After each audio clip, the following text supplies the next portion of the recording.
Hello, ladies and gentlemen, and welcome to the Upper Room Ministry. We are your hosts, John and Caleb. I did it that way for you. Appreciate that.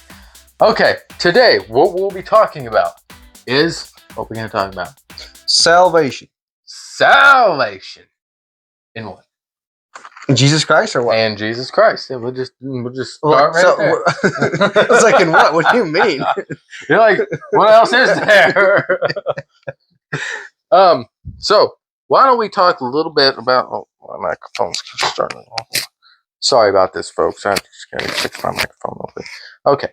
Why don't we start at a little bit the beginning, and we're going to be doing an episode closer to Christmas because I want to do the Christmas episode. So we're not even going to be talking about Jesus' birth at this time. We're going to jump right in there and talk about why Christ had to die. Okay. And the first I want to kind of talk about why God couldn't do it another way. And why wasn't the sacrifices good enough that they were doing in the first place? Those are some interesting questions to get into. Those very good questions. One, we know how the fall of man happened. I'll just run through this real quick. Adam and Eve ate from a tree in the middle of the garden that was not supposed to be eaten from. The tree of knowledge, tree of good and evil. Mm-hmm. There's two trees. So, yeah. Do you know that there's actually two trees? And then, yeah, Ken Ham was talking about. Anyway, getting on different subjects again. So we know the fall of man. We know that the serpent tempted him, and then Jesus said, "Hey." Well, actually, God said, your seed is going to come down the line. That we got Abraham, we got Moses, and we got all the way down, and then we got Jesus right here. Okay, it took them, 4,000 years to get all the way to Jesus' time. Right around 4,000 years. Mm-hmm. Why that time? That confuses me. All the time. Why then? Why did he do it right then? The time that the Jews were oppressed, the time that they were... guess who was the nation that ruled everything? Rome. That's interesting. Why that time? Why couldn't he do it actually now? I mean, if you look, everything led up to that. Why not before that? Yeah, why not before that? Before that than now.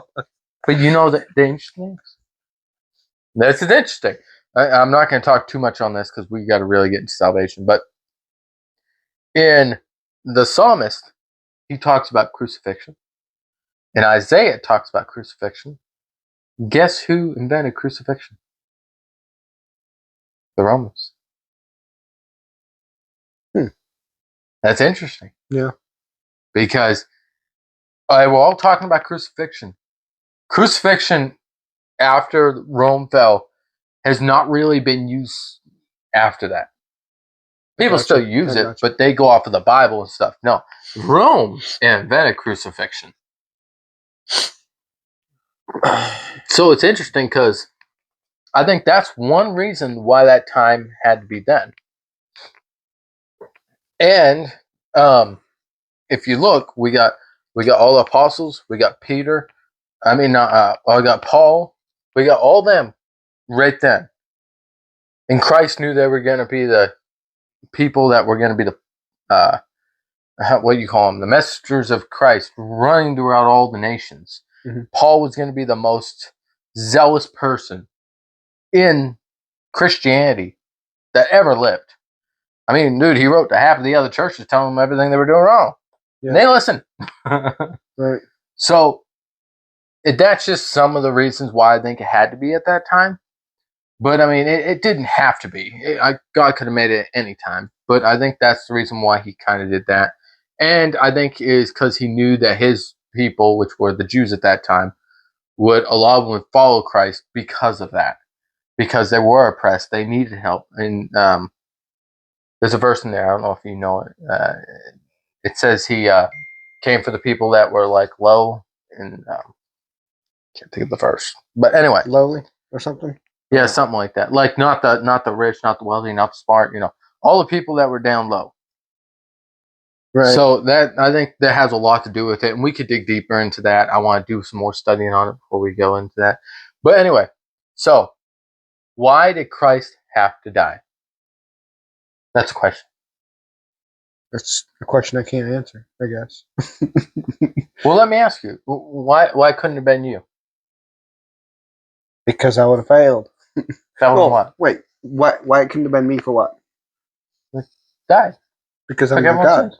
Huh? I'm not God. Yeah, but Jesus is God. But what was why did Jesus himself have to come down? And not somebody else, is that what you're saying? Yeah.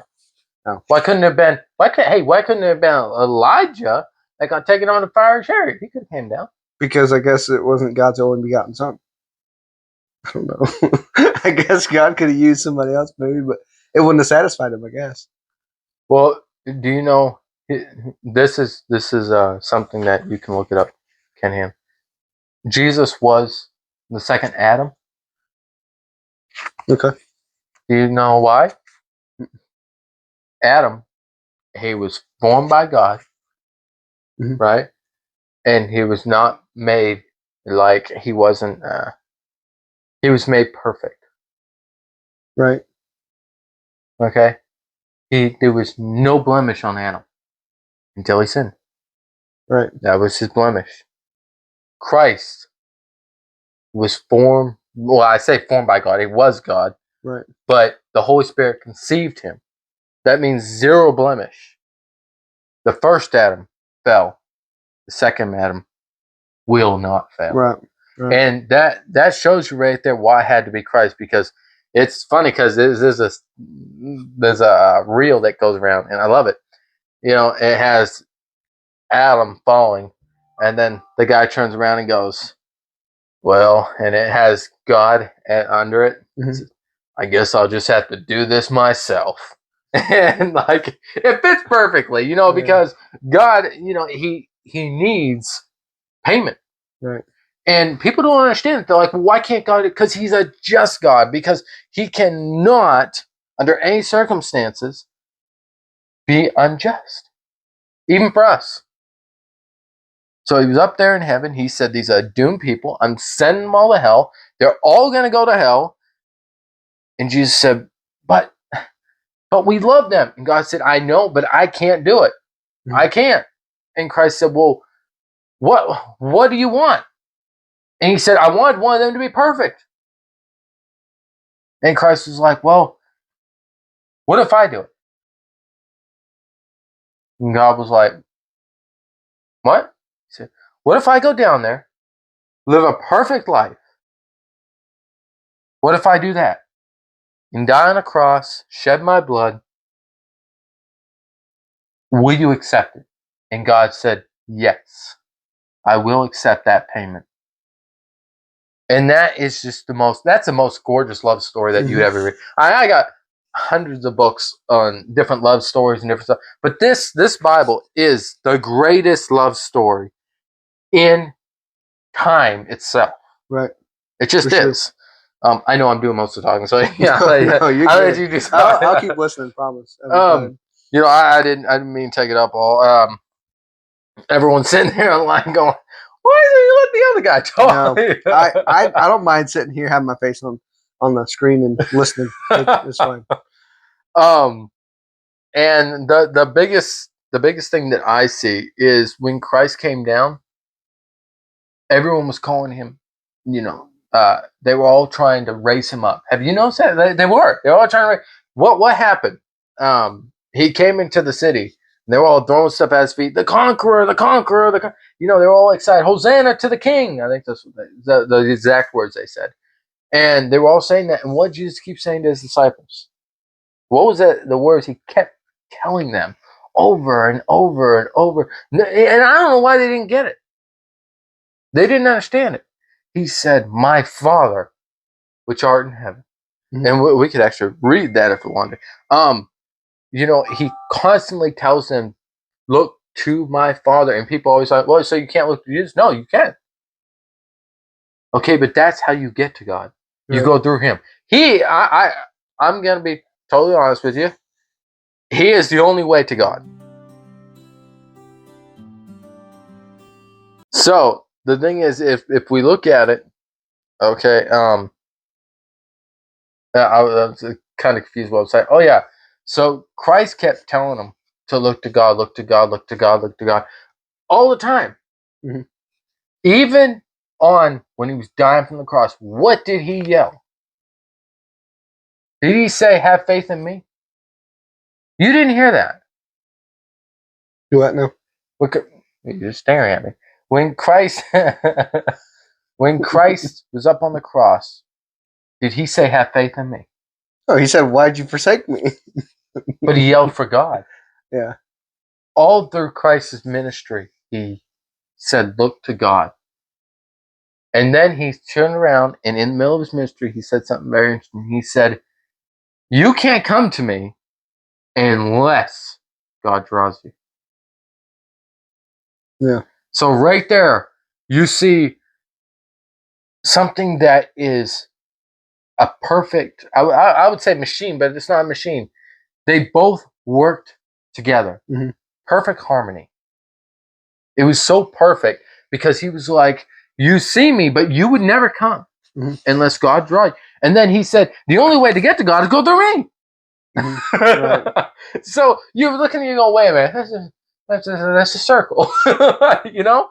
But that's what he was trying to say. And a lot of people, Muslims, will turn around and try to do, I'll say defile, but that's not exactly the right word. They'll try to disprove Jesus' glory in many different things. They say he's not God. He isn't the Son of God. He's just a prophet and different stuff.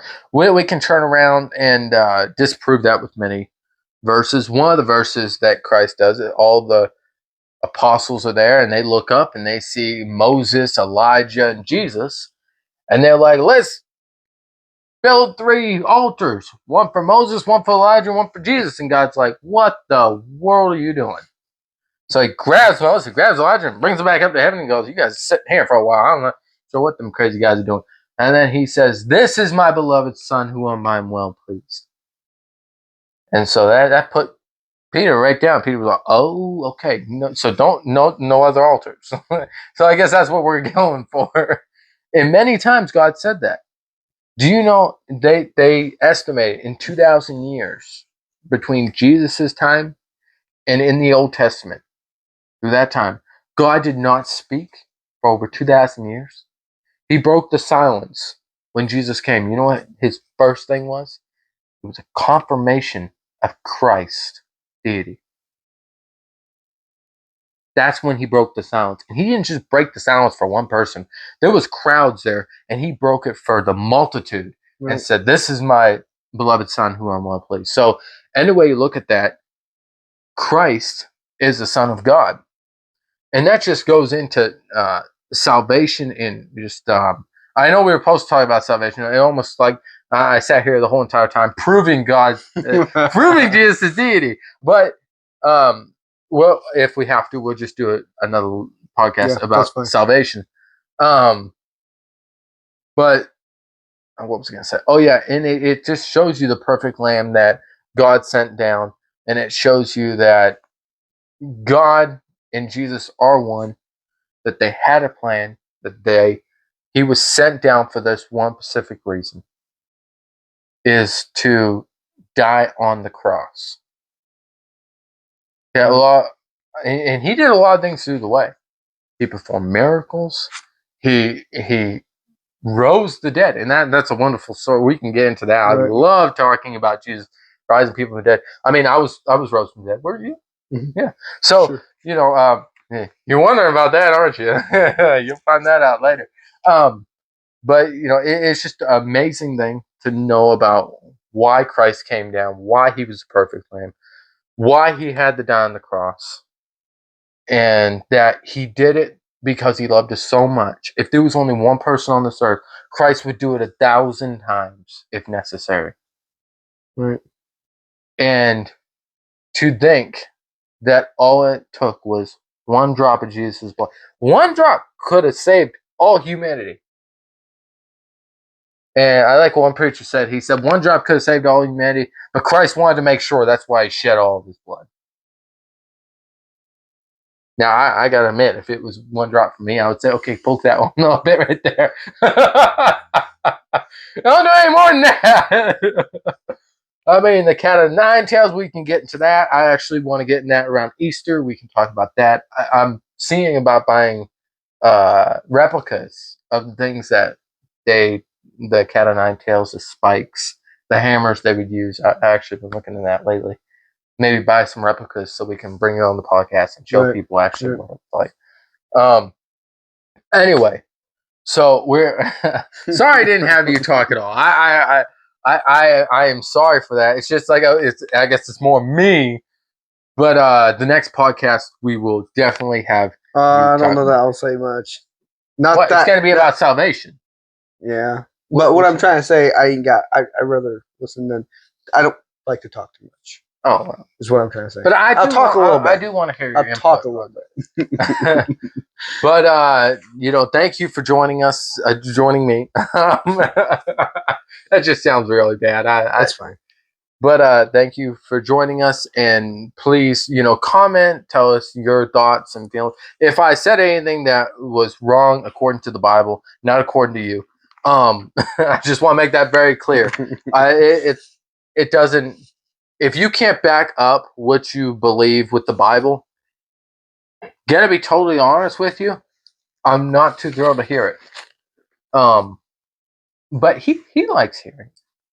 Me? Yeah. Oh, I don't mind any comments. Yeah. So comment everything to him. But this is Caleb's video, so maybe not on this one.